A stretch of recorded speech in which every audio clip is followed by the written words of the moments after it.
I will call the May 21st, 2025 meeting of the City of Maplewood Parks and Recreation Commission to order.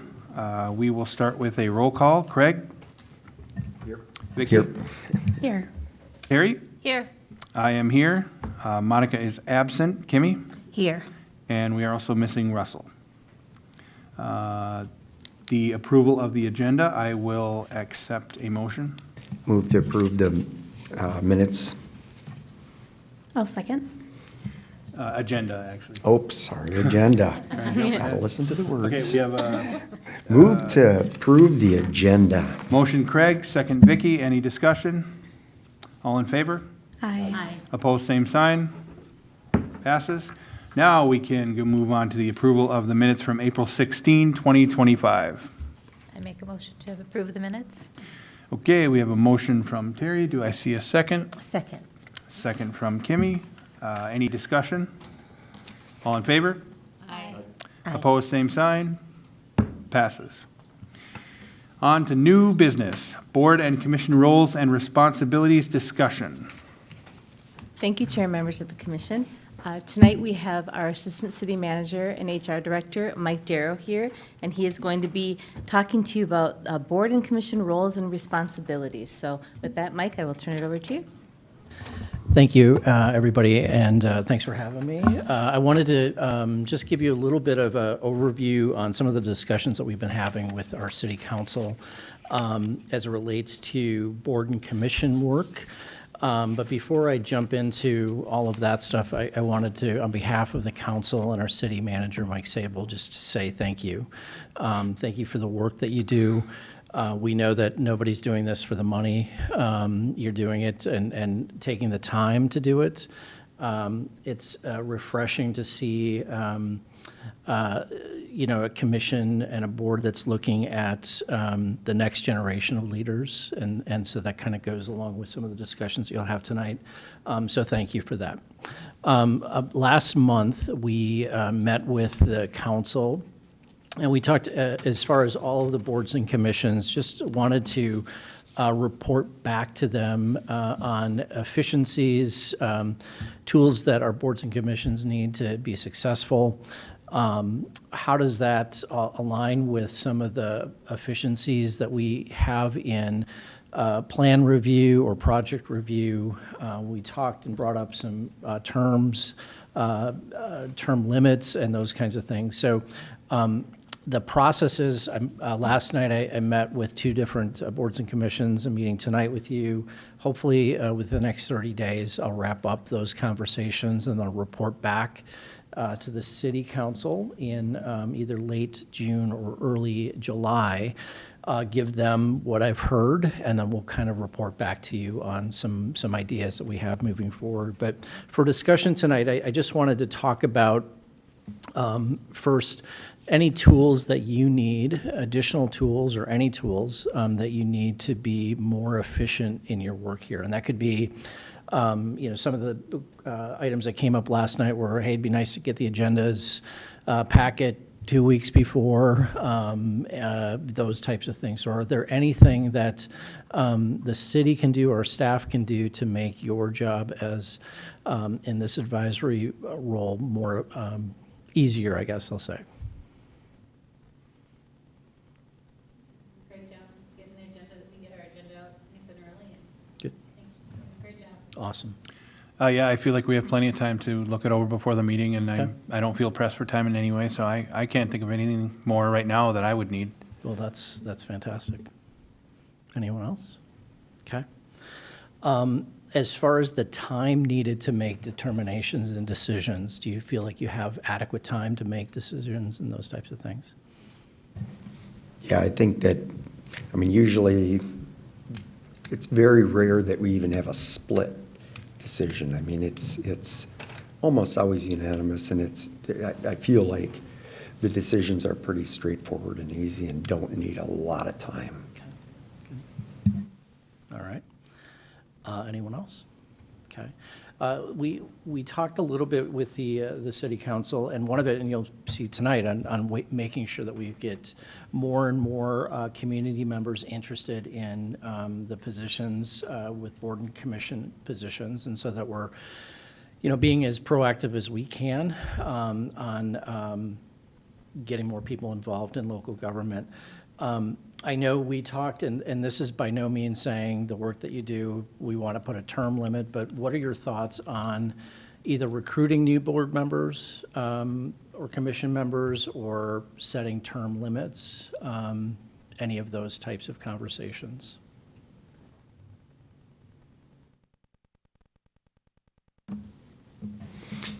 I think that it's difficult to, we try to be as inclusive as possible, and I think we're doing a reasonable job of that, but we don't typically have a huge pool to draw from when openings become available, and it's difficult to even have geographical diversity. So I don't know I don't know how to solve that problem, but I do see it as an issue that would be, something to look at and see what we can do to, how we can address that. That was going to be my next question, is how do we solve that? And I think, to be honest with you, I think one of those things is by doing what you're doing with getting students involved in those kinds of things. This is a really model group for going out there. That's a credit to staff and to this group too. Any other kind of thoughts or feedbacks on either term limits or going out and engaging the next board commission members? I know sometimes some feedback that I heard last night was being more proactive rather than just putting something on the internet or on our website. Are there other things that you'd like us to see? I mean, we as a group have made it a goal to be more visible too, so we're trying to go to more events. So I think that might be a good start, and just being, letting people know that we're here as a commission. I don't know, I guess I don't see any negatives in terms of having people stay on for a long time. I know some people on our board have been on the board for a long time, and for me, I actually see it as a benefit because they've seen a lot of things and have learnings from that. And yeah, like Craig said, there's not even really a pool that we can draw from. So if we limit terms, that might just make our board smaller. Thank you. I would mirror what Craig and Vicki said. Term limits makes me a little nervous because, again, we don't have a large pool to draw from. I would love to see a competition between people when there is an open spot. It would be great to see 4 people trying to get one spot, because then we can really narrow down the person that we feel is the best for the job. But yeah, kind of against term limits at this point, because we don't have a huge amount of people to draw from. And people that have been here a long time, their wealth and breadth of knowledge is great, because when I joined, I know I learned a lot from the people who'd been here a long time before me, and I think it helped me in a huge way to be able to be in the position that I'm in right now. So yeah, that's kind of my thought. I kind of, whoops. I was just going to say, I think we have another diversity piece here. I'm from the South End, and we had one other person previously from the South End. I'd like to see maybe more activity and involvement representative of South Maplewood as well. It seems like most of the action and fun activities are on the north end of Maplewood. So perhaps maybe coming up with some type of system to either drop flyers on that end, or other than internet, how else can we do that? Can we door knock? Can we, I don't know, I'm open, but that's one point I wanted to make. Thank you. And I think with the long-term ones, I've been on here, and Craig and I have both been quite a long time, and you get to go out into the public, and a lot of the public recognizes you of being there for so long, and then they come up to us at the events and stuff, and I think they feel comfortable, sometimes a little too comfortable, but, but I think the long-term was good in this type of a commission. Like an elected commission with the city electing, that's a little different, but I think something like this, when we do have an open spot, sometimes it's even hard to find someone to come, let alone find more than one. So I don't know that we should limit the term. Maybe if we did, maybe everybody reapply at the same time once a year if we had to do that, so that we'd be able to keep going, but if everybody have a chance to. And once a year, we're asked if we want to rerun again, and we fill out our application and have to have it accepted and everything also. Yeah, I have one more comment on that. It takes a while before you even understand how things work. Yes. So I don't know what term limit you guys are thinking, but there's a certain amount of time that it takes before you even feel like you know what you're doing. And I think as long as council has a way to remove, if there are problems, you know, they need a way to have, you know, to remove, and I don't know the mechanisms of that. But if there's someone that, you know, is a problem for whatever reason, if they have a way to remove that person, I think that would be a reasonable step. Okay. I have two other questions. One is related to training. Is there, do you feel like you're adequately trained to, just from the standpoint of whether it's changes in legislative, and this may not be as relevant as it is for like the Planning Commission, but do you feel like there's additional training that the city could provide on an annual basis for roles and responsibilities? Do you feel like that's your training is kind of okay? Should it be enhanced? And if so, what kind? I was going to say, I feel like the training is hands-on more so and adequate. The scariest moment I had when I first became a commissioner was standing at that podium there and having everybody from the mayor to some of these people asking me questions. Sure. And shaking in my boots. But after going on, things like that are really important to us, like the bus tour of the parks, just to get more understanding, to look at where those places are, to be able to pick out and help determine playground equipment based on what that community wants. I think that all comes with hands-on. And I see that each time I come, everybody looks more and more polished as commissioners. You know, I don't know if we have a handbook, but it might be advantageous to just kind of talk about how a meeting works. You know, what are the rules of the meeting? Maybe some basics of what what you do as the appropriate commission. I think that, you know, just kind of something to get you jump-started so you're not quite so, you know, come in quite so cold on the first couple of meetings. That'd be a recommendation. Yeah, I agree. And like Craig said too, it takes a while to get an understanding of what's happening. I think some sort of onboarding process for us, and as we're having more and more student commissioners, would be helpful. Even maybe some examples of topics and, you know, when we need an action versus when we don't. Things like that would be helpful as I'm trying to think back to when I first started. Okay. And the last question, and I have a comment after that, is just appreciation. So, you know, I know we developed a stipend this year. I wanted to just get a sense if we had a board and commission appreciation dinner, would you show up? Are there other things that you'd like to see? Whether it's communications, do you feel like you have a good understanding of what's happening in the city? Would you like to learn more or understand more through weekly newsletters or a monthly newsletter? Those types of things. If you had a board commission appreciation dinner, I would absolutely show up, not because I need a pat on the back, but because it would be a great way to connect with other boards and commissions that we don't often connect with, and a lot can be gained from doing that. And it's so hard to get people together because everybody's so busy. So, I mean, if you had an event like that, I believe people would show up, and I believe it would be a good connecting experience for people you don't see very often, but also serve the city in some capacity.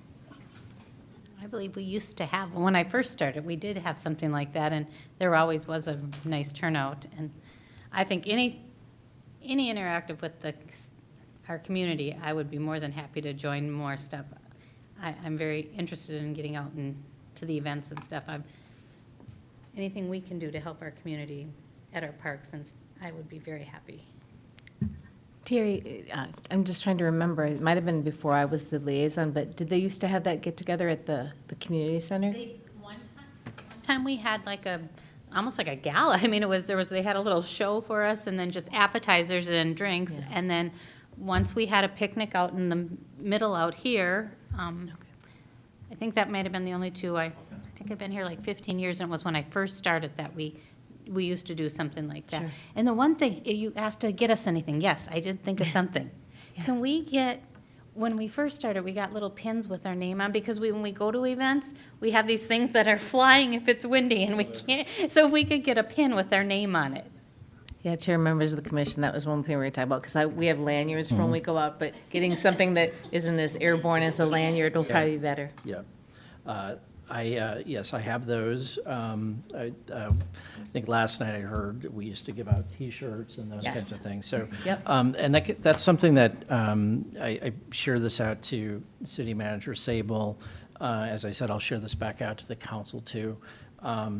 Those things, we want you to feel not only wear something or get something, but know that you're valued here, and know that you do important work on behalf of the council. I know that Audra does a fantastic job, and obviously she's got a deep passion for this work.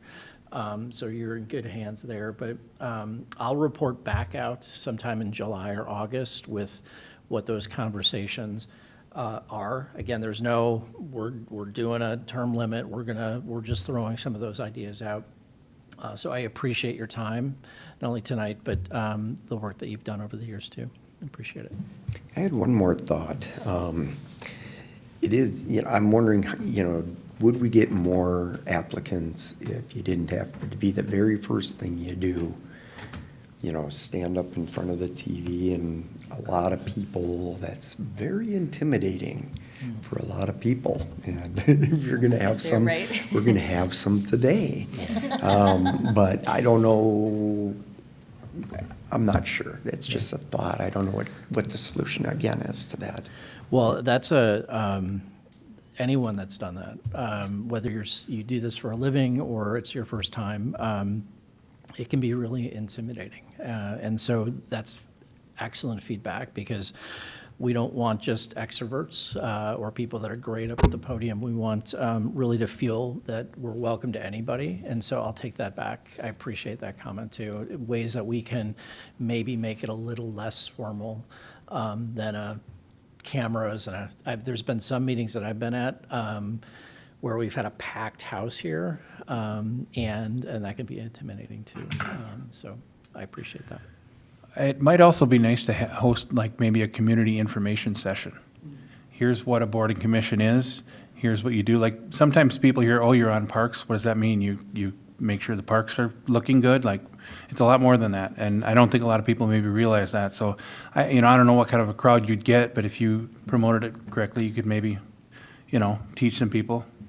Good. I will take those back, the training, the handbooks, the name tags, the appreciation dinner, the activities on the south end, and just different ways. And I'll add that to the other commission board notes that I've got. And like I said, you may see me again. Oh, good, sometime in July or August. But again, thank you for your time.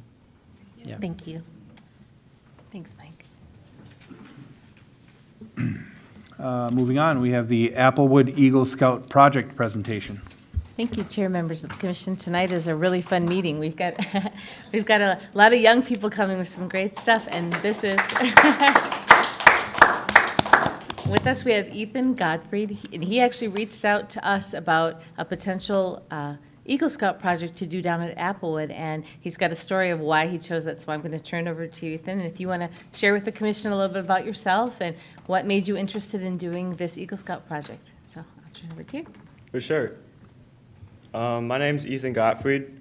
I'm a 17-year-old. I'm out of Troop 9071 in Woodbury. I'm currently a life rank at my troop, and I go to Tartan High School. So I'll just tell you a little bit about my Eagle project that I've decided to do. So as maybe some of you know, an Eagle project is the last step required to reach the Eagle rank in Boy Scouts. And it's a pretty big deal. It includes planning a project, leading it, and making sure it benefits someone, either your community, religious institution, or your school. So just a little bit about my project.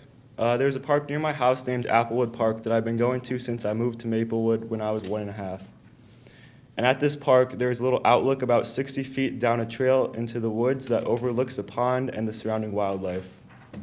At this outlook, there is a seemingly randomly placed deteriorating wooden platform that, upon further discussion with the city, nobody really knows how it ended up there. This outlook has been there for as long as I can remember going to Applewood, and I've never understood the purpose it served. Now, in my search for an Eagle project, I turned to Applewood Park, where I myself hope to bring purpose to this previously unused area.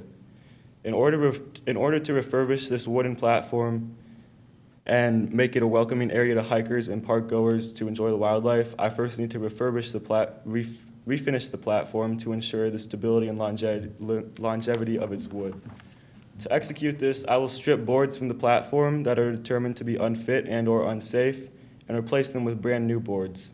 Additionally, I will coat the surface in a weather-resistant finish to ensure they last long. Next, I will construct a bench that runs across the length of this platform so that the community can finally sit at a comfortable place to enjoy this area. Furthermore, in order to widen accessibility to this platform, which is approximately 1 foot off of the ground, I will construct a small ramp near the end of this platform to enable more people to comfortably get up onto the platform to be able to use the new bench. Another accessibility feature I will add is bright tape along the edges of the platform to allow people who are hard of sight to see the edges of the platform better, making it safer to its users. Finally, I will lay mulch around both the platform and the path that runs from the park into the project site where the platform is.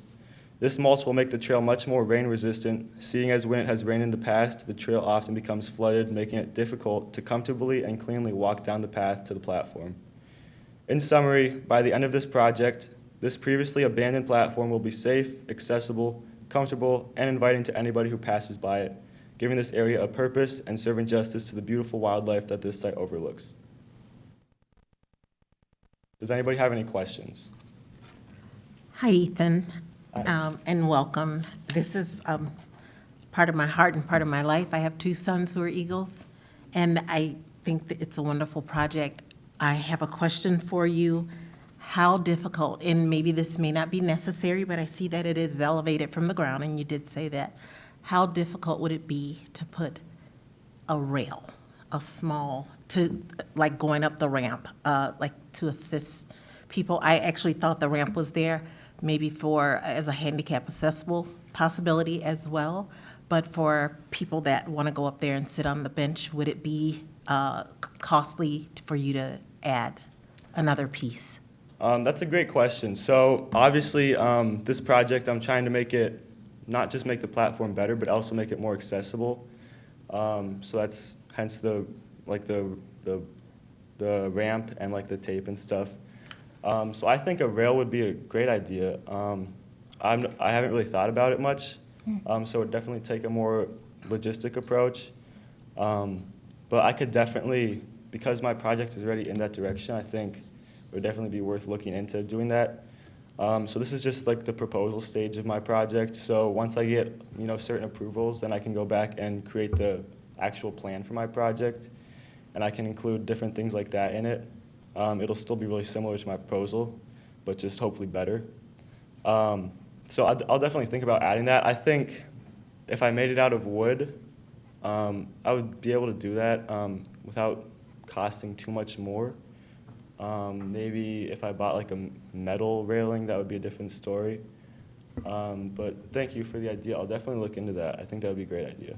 And Thank Chair, you. members of the commission too, Ethan did meet with our parks foreman and myself. We did a Teams meeting before to talk about this project, and we'll be working with him. So as we go along and we move along, if there's ways the city can partner with him on certain elements of this, that's something that we'll be willing to do as well. So maybe the railing thing, we could, between the two of us, we can work that out. Yeah. Thank you. I'll just say thank you. I am a huge proponent of see a need, fill a need philosophy, and it sounds like this is exactly what that is. There's, sitting on this commission, you realize that there's a million projects that, we want to get to, and oftentimes there's just not time in the day to get to them, and they just fall by the wayside. So the fact that you're willing to jump in and take this on, a project that seems like it needs to be done because the way it looks right now is just almost useless. I thank you, and I'm glad that you're going to be willing to do this for us, so thanks. Thank you. I appreciate it.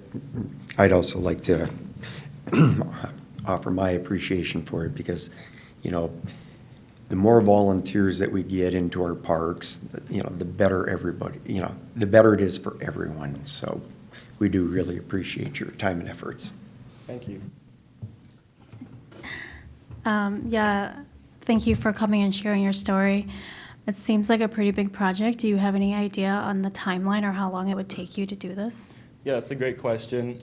So I'm kind of just in some of the somewhat beginning stages of this, but I hope to start the project by end of June, maybe early July. I think that's pretty feasible, given kind of what I'm looking at and like what I need to do for the project. So once I start it, I'll start it as soon as I get like the materials, the signatures. I write up my actual plan. So I think giving myself like a month or two for that is definitely like reasonable. And then once I start it, really I think I could get it done in one day because I'll have like 15 volunteers there, mostly from my troop, but also like family, friends, whatnot. So once I start it, like most of the project will be done day of. So we're looking at sometime like early July, somewhere around there. And then once it's like actually done, then I have to do like some, like conclusion things. Like I have to like write like a response and like, summarize like my experience with it just for the actual Eagle project part. But by the end of that date, the actual project will be done and people will be able to start using it. Okay, it's good to know that you'll have help too. I think this is an excellent idea, and you're doing a great job. And my big thing was, how are you going to do this alone? So I'm really happy you have helpers, but I think it's very impressive. Yeah, so I mean, one of the key parts of an Eagle project is not just doing a project, but it's leading people, like proving you have like what it takes to lead a group of people and get like an objective done. So really, it's not possible without a group, without like, people you lead. So based on the project, I've thought maybe 15 people is a good amount to get it done, in a timely manner. So I look forward to doing that. I mean, it'll be challenging, but I think it'll definitely be something I'll be able to handle. Can we have that on our bus tour next year? Chair, members of the commission, absolutely. I'm sure the answer is yes, but do you have experience in woodworking, or, do you have a idea? Because I couldn't do this myself, so I'm hoping that you have some experience in doing these kind of things. Yeah, I definitely do have, I wouldn't say I'm a professional, but I definitely have done projects like this before. I've built garden beds, I've built benches. One of the hardest parts about the project is probably going to be creating a plan for my bench, like a design, because I want it to kind of fit specifically in that space, as you can see on the diagram. So that'll take me definitely some time to do, like, just like before I actually get the project going. But I think, I don't know, I have, people who can help me with that, like my parents or like my dad can help me with that. Like my brother is a couple years older than me. He did a project last year, 2 years ago, in which he built a couple benches. So he knows kind of what that's about. So if I have any questions, I'm sure I could ask him. Right. So I think I'll be able to figure it out. Cool. Would you be willing to host a ribbon cutting of some sort? Because I think a lot of us would like to be there if you were to do some ceremonial thing like that. Sure, I'd love to. Yeah, I mean, I'll be in touch with Audra. Cool. Like as I'm going through the project. So once I'm kind of done, then if you guys would like to do that, just feel free to, make Great. plans Thank for you. that. Any- Okay. Well, thank you very much for the presentation. We appreciate it. We don't need any sort of a vote or anything on this, do we? Ethan just wanted to come bring it to you to see your feedback and ideas, and then we can keep proceeding. So we're very happy to have you on board with us, Ethan, and we're excited to see how this turns out. Thank you. I appreciate the support. All right, thank you. Okay, now we are moving on to the student commissioner interview section of our new business portion of the meeting. Yes, thank you, Chair and members of the commission. And I am going to kind of start us off before we interview our student commissioner candidates.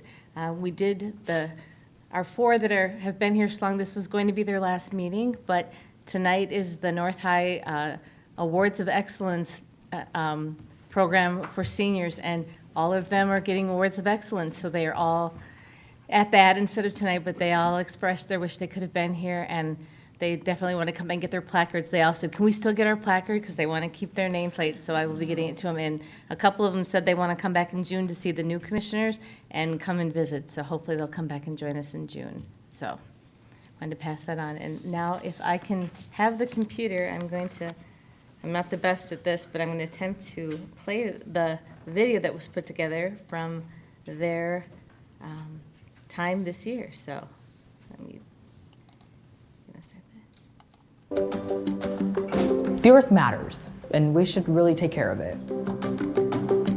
I wasn't aware of how close the community and the government was connected until now. Are you all excited? It's making the parks of this city more friendly and representing the wants and needs of the younger people. Meet the first class of student parks and recreation commissioners. You could actually be a part of the conversation and know what's happening. With the Harvest Park redesign, I was able to advise on the mountain biking area because I've done some mountain biking before. I was super happy. I get to talk about mountain biking and I get a room full of adults that are listening to me. It lets me know that my voice is heard and I am able to express myself and not really be shunned down, but you feel valued. Their time on the commission is wrapping up, and they will be graduating at the end of the school year. It was mutually beneficial as the students received a hands-on government experience and the city got valuable feedback from a critical voice. So this really gave me a lot of insight to how close the community is connected and how everyone can participate. So we'll follow the Easter Bunny out. I don't think really anything better than doing service to community. It's a noble thing to do.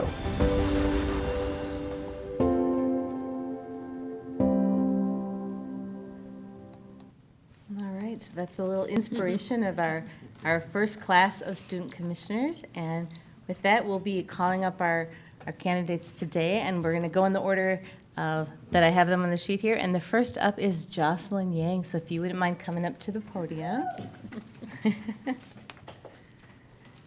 And the commissioners are going to be asking you some questions. So I will turn it over to them. Sure. So could you please tell us a little bit about yourself? My name is Jocelyn. I'm a sophomore at North High School, and some of the things that I really love doing outside of school, I like to play tennis. I play tennis down in St. Paul with a program a nonprofit program that gives back to the youth. And over there, I'm also a member of the youth council. And so I guess you could say I kind of have experience working with the team to talk about the city and, helping out and giving back to youth, not just my youth, but younger than us and all that.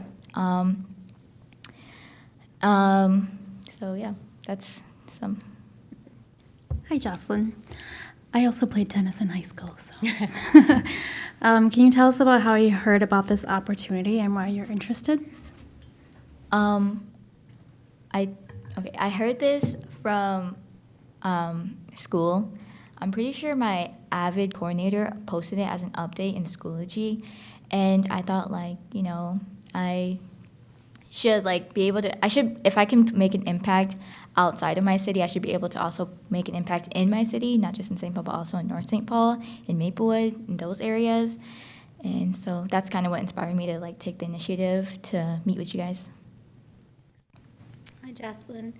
How do you feel about occasionally participating in community outreach events? Could you define community outreach events? So if we had an event at the park, like Touch a Truck, or we have a summer event we have where there'll be jumping things and hot dogs and petting zoo and stuff like that, how would you feel about attending those kind of things? I think that I would really love being out there. At my my youth council down in St. Paul, we're not as big and developed as this council is, and so the steps that we're in right now is kind of just talking and having meetings about it. And I think that's an important step to building your community, but also I want to be able to get out there, and I like the chance to do that. Great, thank you. What is your favorite thing about Maplewood parks and open spaces? I live in the area, so I think I just really love the proximity of it and how close it is to me. And I think everything is in a walking distance. But to be honest, I feel for me, I'm not someone that regularly goes out and just stays out and walks out at the park or do all these other things. Most of the reasons why I go outside is to just play tennis. And honestly, I feel like the Maplewood courts have disappointed me a lot, North High School doesn't even have their own tennis courts. We have to go all the way to John Glenn because they have great courts over there. But that's just how I feel about it. Thank you. Hi, Jocelyn. Hi. So your final question is, do you foresee any barriers to being able to attend meetings on the third Wednesday of each month? And if so, what are they? They'd be work, practice in the fall, in the summer too, and also meetings with my other youth council in St. Paul. But I feel like I have I have a better say so in those. So, I definitely know how to prioritize, So I feel like I could put Maplewood City Council above whatever else I needed, despite all that. Thank you. All right. Thanks, Jocelyn. You're good. That's all the questions I have for you right now. Great job. All right, and next up, let's see, Amir is not here, so it would be Celie, if you could come on up. All right. Yes, that'll be fine. Hi, Celie. Hi. Please tell us a little about yourself. Hi, my name is Celie Walters. I'm a junior at North High School. I'm super involved at my school, so I do show choir, theater, student council, National Honor Society. I am in the newly formed jazz band Polar Drift. I'm a singer, and I also have done cheer, knowledgeable, and something else. I can't think of it at the time right now. And when I'm not in school, I recently just got involved with St. John's Hospital off of Beam Avenue. I'm volunteering there on Sundays, and I do theater outside of North too. Wonderful, thank you. I think the list of what you don't do would be shorter, but that's amazing. I'm glad you're so involved. How did you hear about this opportunity, and why are you interested in being a student commissioner? So, same as Jocelyn, I got a notification about it through my school's newsletter, and it was posted on the school website and on my Schoology page, and I was really interested in volunteering because I've recently gotten into volunteering, especially this year with being in NHS, but also I've done a lot of volunteer work with my show choir, raising money. But I'm also in the CIS teaching program at North High School, which is aligned with the University of Minnesota. And so I work in a classroom. I'm currently working at Weaver Elementary, and I work with fourth graders, and I've had a newfound respect for just being involved with the community, because it's so important to be exposed to what is happening outside of just your life. And because I'm in so much with my school, and I'm starting to expand more with public places now, I just think that it's just such a honor to be able to interact with the community and get to know the people that are living in the same space as you. And I've grown up here my whole life, and my dad used to take me to parks when I was really young, and so I've been to a lot of parks throughout the state. And taking Lake Phelan as an example, I went there for prom pictures last weekend, and they were having a festival celebrating multiple ethnicities and cultures that were Asian. And I thought that was really interesting, and I almost didn't want to go to my prom just to see more of the ceremony. And I just really appreciate the ability that parks give for not just social interaction and recreational activities, but also for people to bond over shared experiences and aspects of their life. Thank you very much. What is your favorite thing about the Maplewood Parks and Open Spaces? Well, again, I love going there for hanging out with my friends and taking pictures. They're beautiful areas that are so fun and accessible to bond with people, take really nice walks, appreciate the scenery and the setting of the area, and also, again, just the ability for places and communities to have an area to just have an area to be able to celebrate different things, like the festival. I think that was a really important event that was held, and I would love to see more of those. That's great that you went to that festival. We as a group attend events as well. So how do you feel about occasionally participating in some of our outreach events? I think that would be wonderful. I love working with people. I consider myself an extrovert, and I just find so much joy in working with people and communicating and just being social. I think I get a lot of energy from that, and I think it would just be really fun to be able to actively be able to participate in community events. I think that'd be such an honor. Okay, thanks.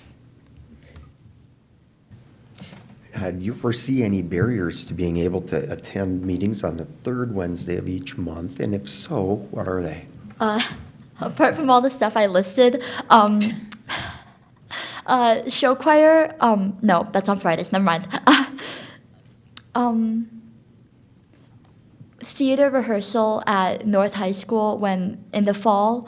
I recently applied for a job, which it would be during the day, so depending on the time frame of if that job applies to me, if I get accepted, potentially that. And other activities that I'm in, there's not really a set schedule for any of them yet, but I would definitely work to prioritize coming to these meetings, because I just think that discussing what we should do with our recreational centers in the state is really important. All right, thank you very much, Celia. Thank you so much. Thank you. Okay, and then last but not least, Rory, come on up.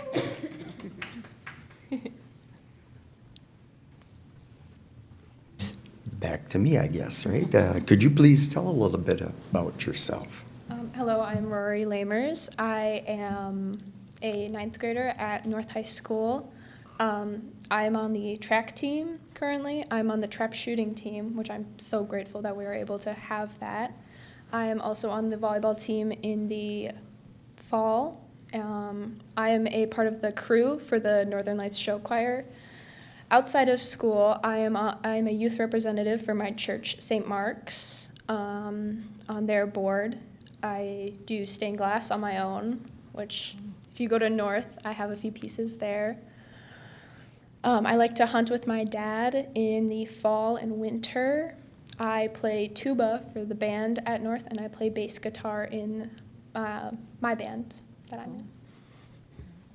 Hi, Rory. Can you tell us about how you heard about this opportunity and why you're interested? I heard about it through my dad. He is on the design review board for Maplewood. I was interested in it because I love going to my parks. I love going to the public events that are able to happen through parks and recreational activities. Hi, Rory. What is your favorite thing about Maplewood Parks and their open spaces? Oh, that's a really good question. I like to go to the playgrounds a lot. I know I may be an older kid, but I have a lot of younger cousins, and I love going to parks with them. I dog sit, so I take the dogs that I dog sit to the park by my house, Coleman Park by Coleman Lake. I sometimes go and practice shot put and discus over at the park.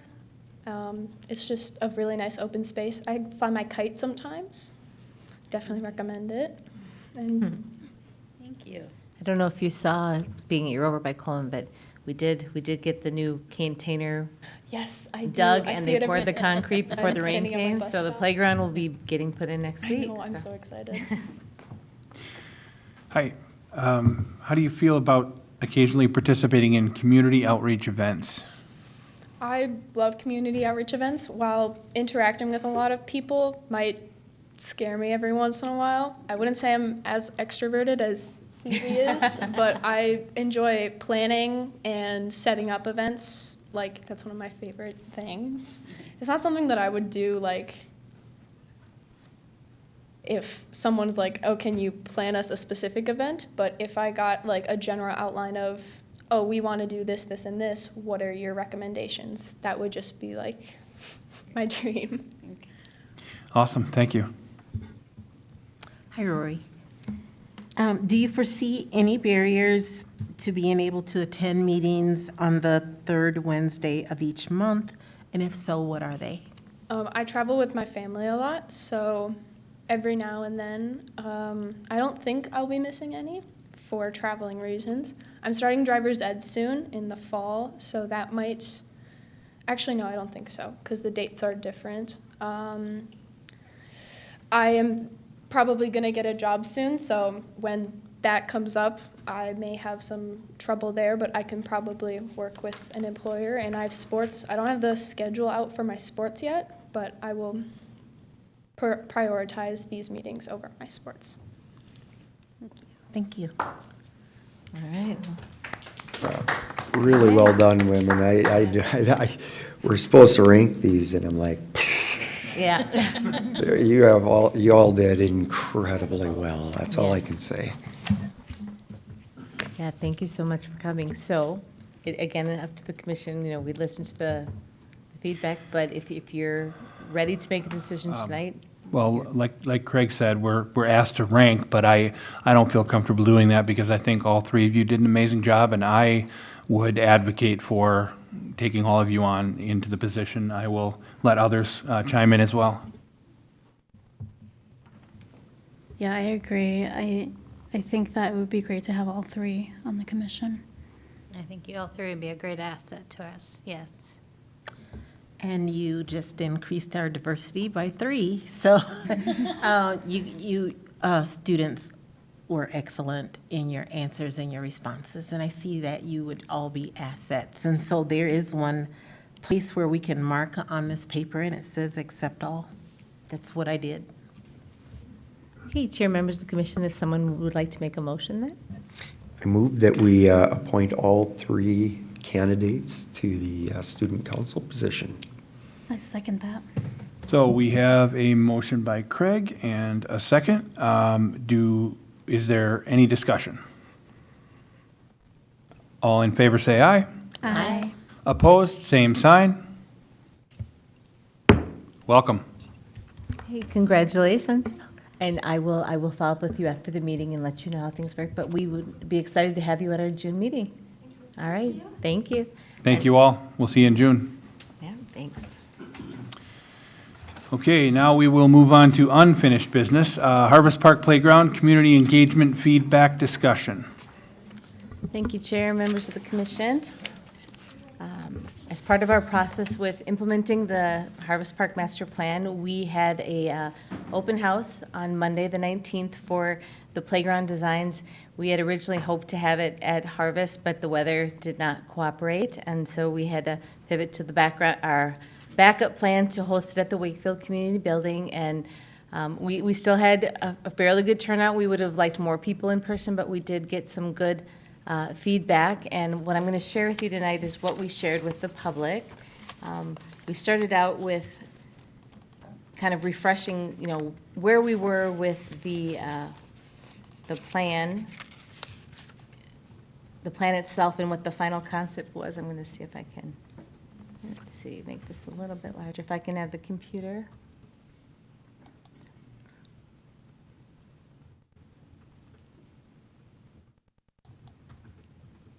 Oh, are we having a little, there we go.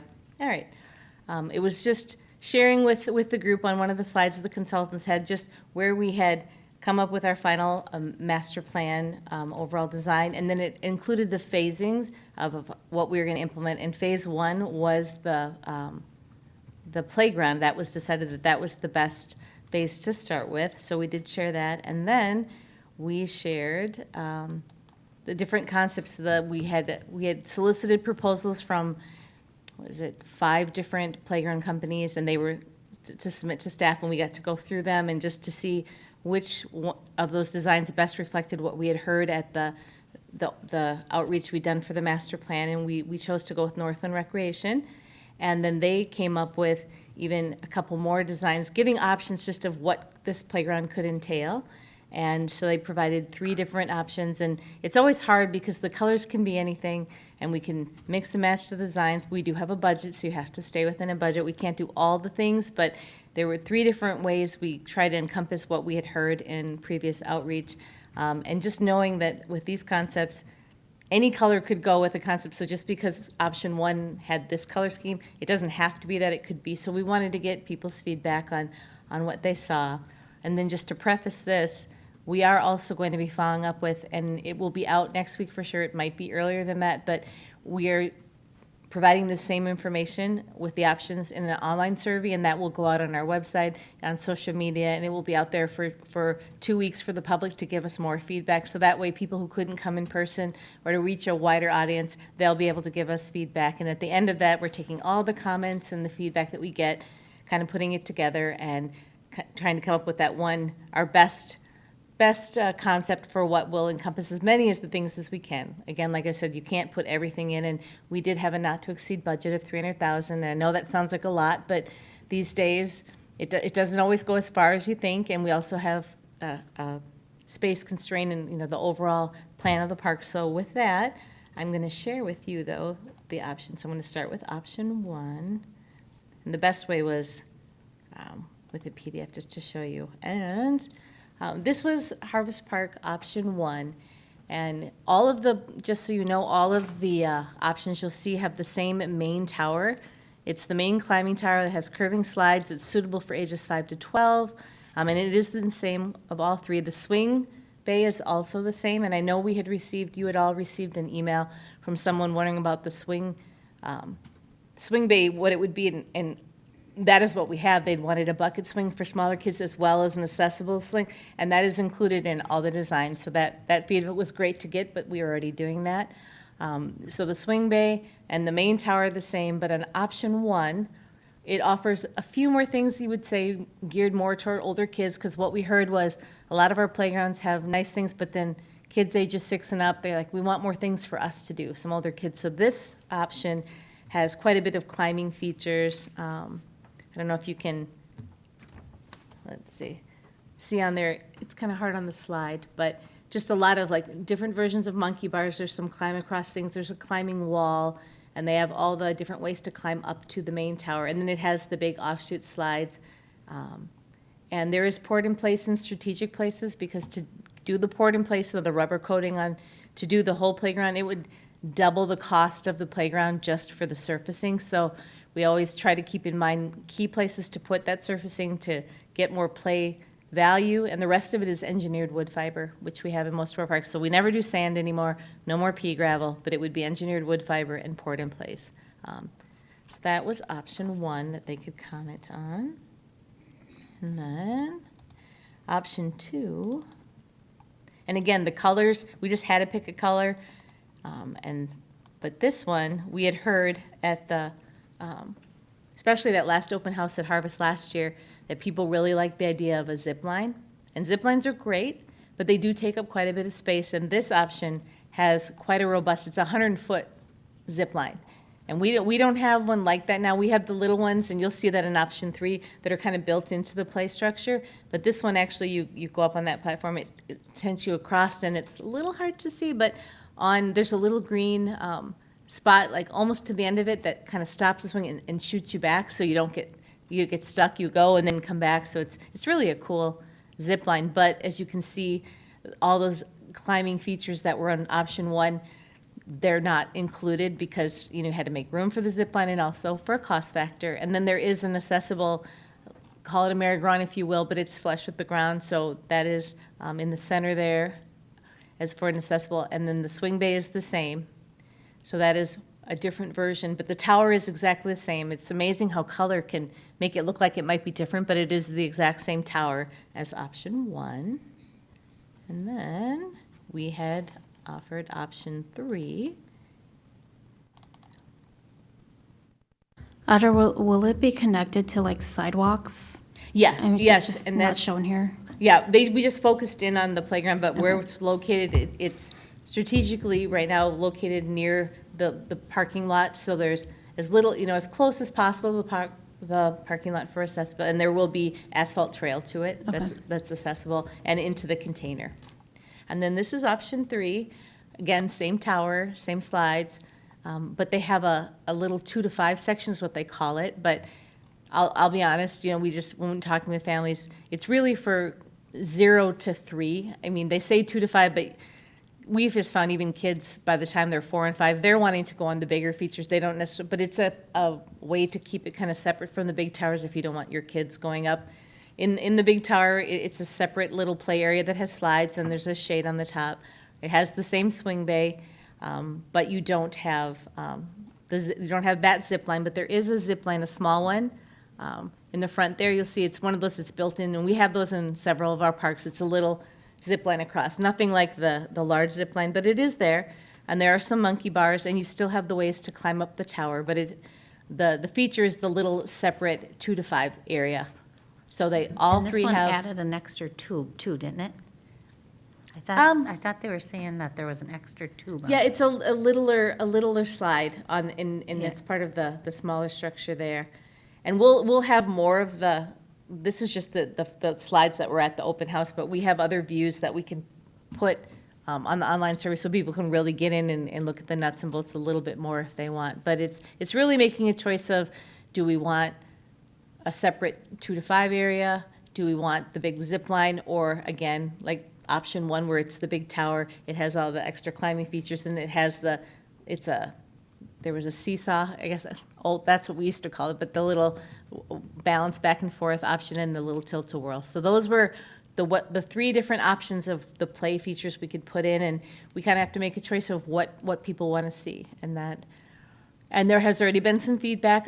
We have had more feedback today that I've got that I didn't present here, but it's all being compiled, and we'll come back to you with what the feedback was. But some people still are like, well, should it be here or there? And I just want to remind people that when we went through the whole master planning process of where to put the playground, we did move the playground further away from those homes that were on the park. Remember, they were on the one side of the trail, and we did move them further away. And even now, some of the houses, they're 100 to 400 feet away from where the playground is, but there are some homes, right on the park. But we put the playground where we did because people were talking, it's such a long, drawn-out park. And, we've got it's almost like Maplewood, really. It has the south end, the north end, and you've got the middle, and trying to balance all the features of what's there. And the playground needs to be by the parking lot just for accessibility and also cost, because the further away from a parking lot it is, the more we're spending on trails to connect it to it. So all those things are in balance. And right now, the playground is pretty much centrally located, but it's out. So if you're on the soccer field or you're playing pickup volleyball or whatnot, you can still see the playground from either end of the park. So that's kind of where it is now, but we're still garnering feedback from the public, and we'll be really interested to see what we get with the online survey coming, and then I'll be bringing that back to the commission, just to let you know what we've heard, and then we'll get moving on creating the one concept, and we're hoping, they're about 10 weeks out for ordering, so the sooner we come to inclusion of what we want, then we can get it ordered and hopefully still get this in September. So that is the update I have, but I will turn it over to you for questions. There were a couple of you that were at the open house, so I will turn it over to you. And I have a question. When you put this up on the website, I liked your summary of what the differences are, because when I was there and you look at it and you go, it's not real easy, especially because there are different colors and there are different, maybe a little different perspectives. Right. I think it'd be really good to kind of outline what the major differences are so people can yes. have better input into what they think is important. And then the second question I had was, we don't usually do port in place, I know, because it's very expensive. Is it expensive under every single swing set that I've ever seen that doesn't have port in place? There's these big holes, every single one of them. Is the cost of port in place per square foot, or is it a cost to get out? I'm sure there's some cost to get out there, and then there's a square foot. But yeah, and that's a great point. And one thing is you can't really see from the drawing necessarily the darker color, but if you look on this one, that is the goal, is to get the port in place under the swings at the points where the slides are, and any of those accessible features, if you choose those, to put them there. So for that reason, park maintenance too, the first thing they said is, can we get the port in place under the swings? Because, it gets trenched out, and we're always trying to replace the mulch, and it just becomes such a maintenance thing. So that would definitely be where, there was one option where it wasn't under the swings, but that will be tweaked, because we've already said we want it under the full swing bay for that reason, or at the end of the slides, because that's where it gets gouged out too, and then eventually you get the big hole, and then you have to go back in and rake it back in. So yeah, absolutely. Yeah, but my question was, well, indirectly, does it make sense at more parks? Because it's a problem at all of them that sure. I've ever seen. And that was the question about, is it really expensive to get out there and do one, or could we go around and have them do multiple parks and just do under the swings and under the slides, rather than an accessibility issue, just a maintenance issue? Sure. Yeah, Chair, members of the commission, good question. We have never priced out what it would take to put it into existing parks, but that is definitely something that we can look into. I know it's kind of a headache, not to get into it too much, but just getting, the crews are all on a set schedule when they do this port in place, and if you can catch them when they're already putting in playgrounds or they're on their schedule, you can get it in. But I know there's a process, we'd have to clear it all out for when they pour it. It's tough if there's already existing mulch in there, so it would probably involve removing the mulch that's there, pouring in, but it's not to say we couldn't do it, but we can definitely look at that for something in the future, because it would make maintenance a lot easier. The parks crew would be very happy, so. I have two questions. One Sure. is about maintenance as well. So I know tube slides seem really fun, but there's also, it's just like more surface for vandalism. Have we thought about not having so many tube slides? It just seems like a lot. I mean, I don't know. It's just a thought, I guess. Sure. Because I know that the park by me is constantly teenagers writing really naughty things on the inside of those tube slides. No. Yeah, Chair, members, commission, I agree. The the vandalizing. When there's a will, there's a way. Even out at the Nature Center, one of our biggest places for vandalism, believe it or not, is on our open observation deck, our nice wood observation deck. There are certain kids that come with little Sharpies, the fine tip Sharpies, and make cartoon, of the kind that you don't want anyone else to see, and we're constantly removing it. So yeah, that is a valid point. It's always tricky with the vandalism, but they find ways, whether it's an open boardwalk or a swing or a tube slide. Sometimes they find the way to do it for sure. My second question is, can you remind me, so this budget is $300,000. What's our typical budget for like Coleman or some of the other playgrounds that we're Great doing? question. The Coleman playground, the budget was not to exceed $130,000 for that one. So this is, more than double. It's quite an investment in this particular playground, but we felt it was really important for a park like Harvest because it's our community athletic park and it's so well used, and we're looking at having tournaments and things there and having shelters where we're going to be renting them out. So we wanted to have a larger playground that would kind of match the use of the park and what we're hoping will happen in the future. So what is the thing that's making it so expensive? Like, is it the tower thing? Is it the flooring? Like what are some of the major costs that we see It is here? just all the costs. And when we did get some of the other proposals, one of the reasons Northland was picked is because we felt that you got the most play value for the $300,000. There were some concepts that we got, well, they were great, and some had a little more port in place, but there wasn't as much equipment, and it would have been like, wow, people going for $300,000, and it's just amazing what it costs for a playground these days. It's just the cost of the equipment, installation, all the things. Okay, And which is why go ahead. Because I just see like the swing set, for example, is like the same one that we've installed at other playgrounds, and this is supposed to be a bigger scale playground, but it's the same number of swings. Some of those things just caught my attention. So I'm like, what's costing $300,000? Yeah, it is the extra play features. Yeah, for sure. The tower, and it's more equipment fit in. Like if I had it with me, I could show you the Coleman playground, what equipment is in there versus this one. And I'm happy I can even email that to the commission after, just so you can kind of see a side-by-side comparison. Yeah, I'd be happy to do that. That might be helpful. Sure. Let me make a note I think real they quick. even addressed when I was there that this slide is a lot taller than a lot of the slides, because they were showing me when I was there, the one that was outside at Wakefield versus this one. This is 17 feet high, so it's a bigger piece of equipment, and the ones that were at Wakefield are like 8 feet. So this is a lot higher. Yep. So it's got a lot more room. Yeah, we felt like this park could handle a little bit grander, playground that we don't have. It's not over the top, but it's kind of, we felt it was right sized, and working with the consultants that this would be a good fit for a destination park for like Harvest. There were quite a few older kids that had a lot of input. Yep. Yeah. Yeah, and we're hoping now with the online survey, like I said, to make it easier for people to be able to see the concepts and have it up for at least 2 weeks so they can give us their feedback and pull it all together. Audra, I'm looking at, and I'm trying to remember the last two. Is there handicap accessibility on all of the playgrounds? I do know the merry-go-round was ground level, and we were at a Yeah, wonderful let me go park last year that had everything that was needed for accessibility. So that was my first comment in question in one. Sure. Yeah, this is not a universally designed playground. This was not meant to be a fully accessible park. That park we have is at Goodrich. That was the one that was designed.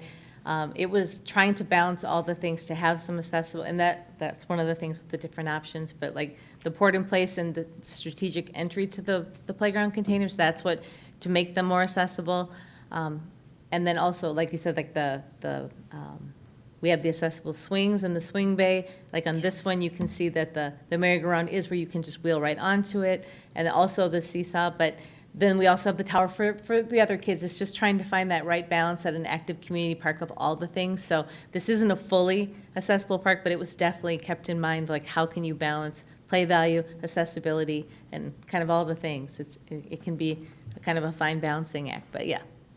Wonderful.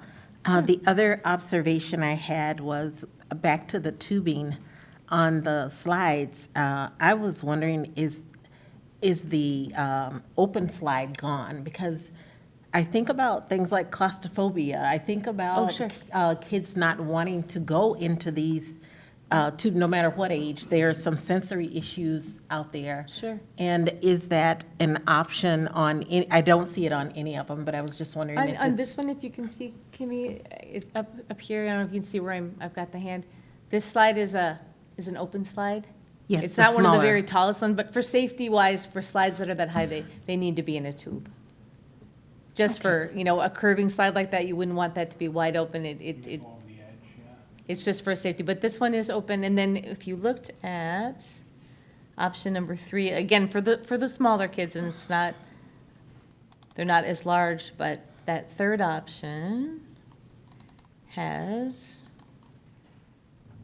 the smaller child area where the slides are just fully out. And I have more views of it. I just brought one, so sometimes when I bring too many views, it can be too many slides, but I will, we'll have all of those on the survey, and I can send you more of the pictures too. We just kind of pulled the boards, which is, you can see that those slides are not tubes, and they're open. So for kids who don't want to maybe go down the tube slide, they still have the option to play on this separate play structure. Okay, that is nice to know. I appreciate it. I was Sure, it's a good looking point. at the, what is it called?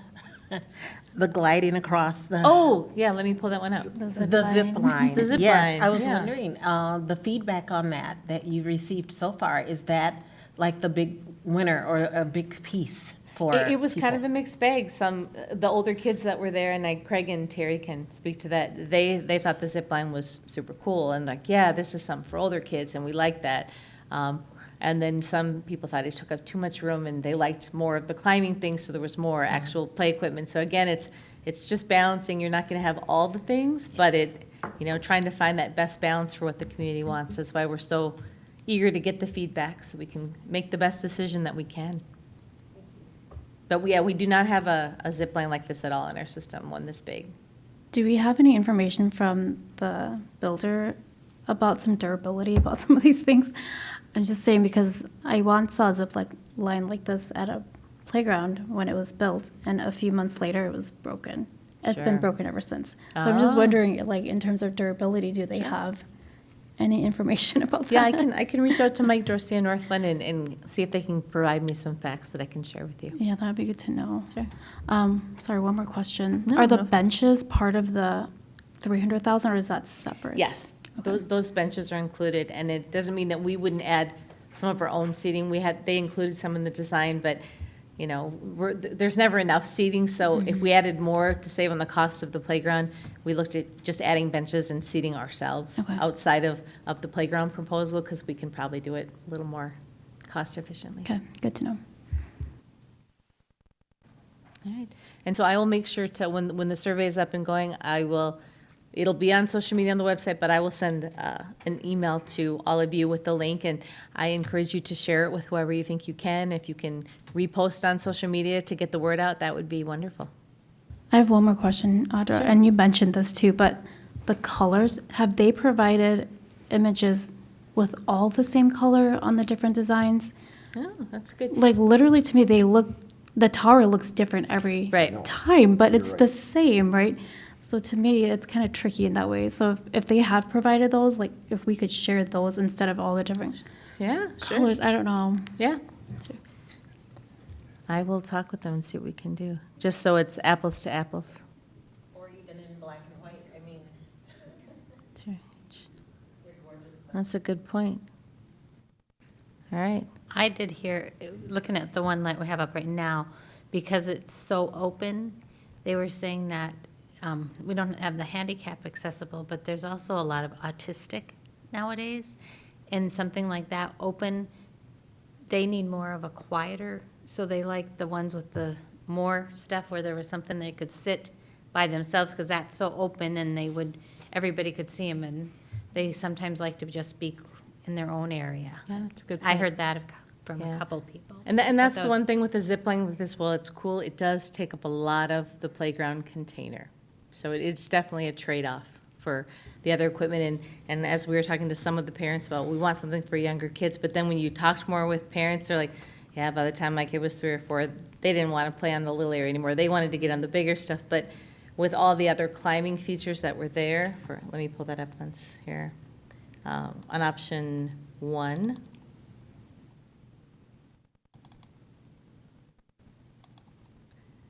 you know, they were like, yeah, my kid would use this as like a little playhouse, or they'd walk through here, or they, you know, using their imaginative play, it does give them more things for kids who maybe aren't going to go up in the tower, but they can use the elements that are on the ground and play with them in different ways. And so there actually is a lot more variety with this option, not just having a set, oh, this is for 2 to 5s, this is your slides, this is your, so there's a lot of different ways to look at it.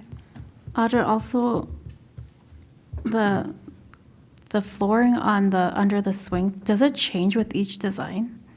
A little bit, and what they kind of focused on was getting the idea of what play features we wanted, and then once we kind of got that together, they're going to create a more complete design and really get into the actual edges. And this was just kind of to give you an idea of where it could be, and we said, you know, show that it'll be poured in place under the accessible features and under the swings, but it'll be tweaked much more once we get to picking a design. But in this initial draft, it was just to give people an idea of the different equipment that could be had, and then they're going to refine these designs. Okay, because yeah, I think under 2, it doesn't look like there was that flooring under the swings, maybe. Yep. Okay. And I think cost-wise, they were thinking, well, with the zip line, because the zip line is an expensive option, and then they would have to tweak the port in place, but we would come back and say, it's kind of it's a game changer. We have to have it under the swings, so that's where we would, and we did tell them that I get that you thought with the budget you had, this is what we could do, but we still definitely want port in place under the swings. Okay. And so you'll see that as we go along in the process.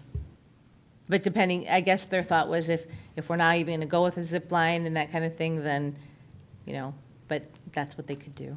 It'd be interesting to find what Vicki was asking about the Yeah, the liability. durability. Because if it's down half the time and it's taking up over half your park, that just kind of is a waste. Yeah. Sure. Yeah, all good questions. I will get back to you. So anyway, I will definitely keep you informed on that. Thank you. Any visitor presentations? Does not look like it. Any commission presentations? Seeing none, we will move on to staff presentations. Okay, thank you, Chair, members of the commission.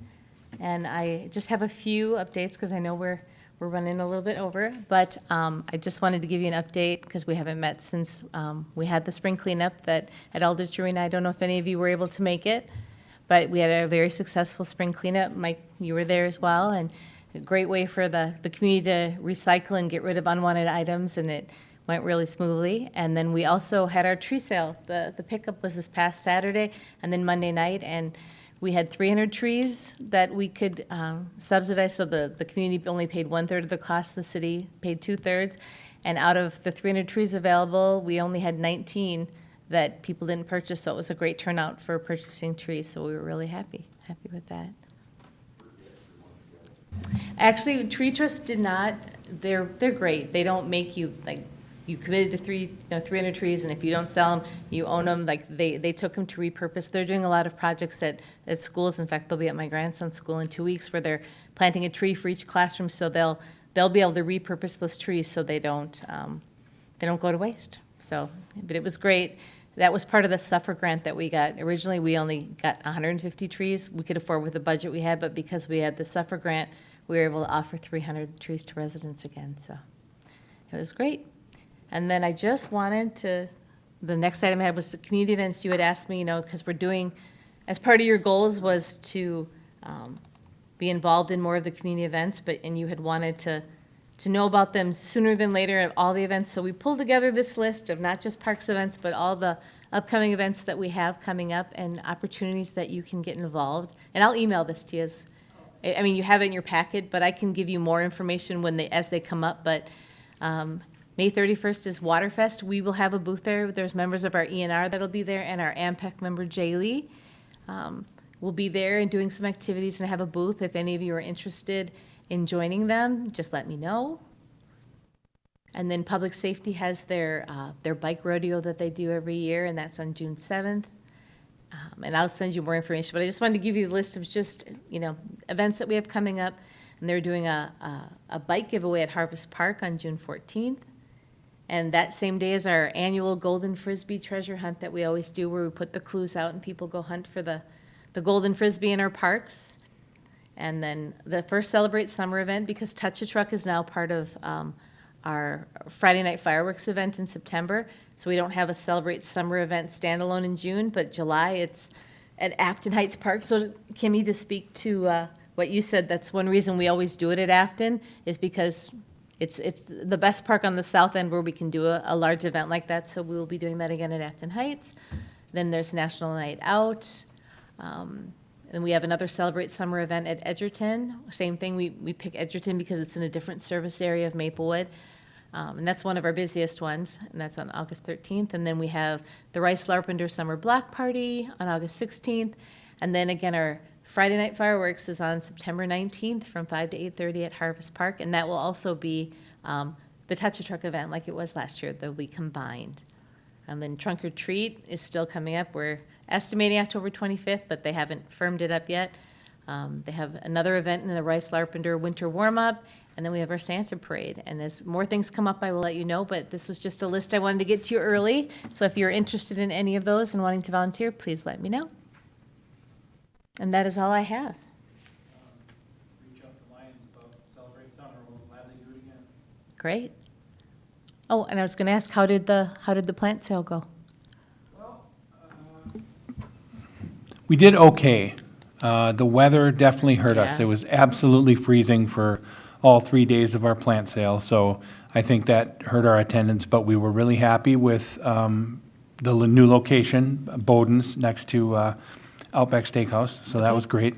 And with the plants that we had left over, we were able to give many to Today's Harvest, the free grocery store in Awesome. Maplewood. So the clients for that week got to take home not only vegetables, but also flowers, and they were thrilled. So, I mean, we didn't make as much money as we wanted to, seeing as it was a fundraiser, but seeing the smiles on people's faces, getting those free plants from Today's Harvest, total win. So we'll be back there next year. We're hoping for better weather, and Sure. yeah.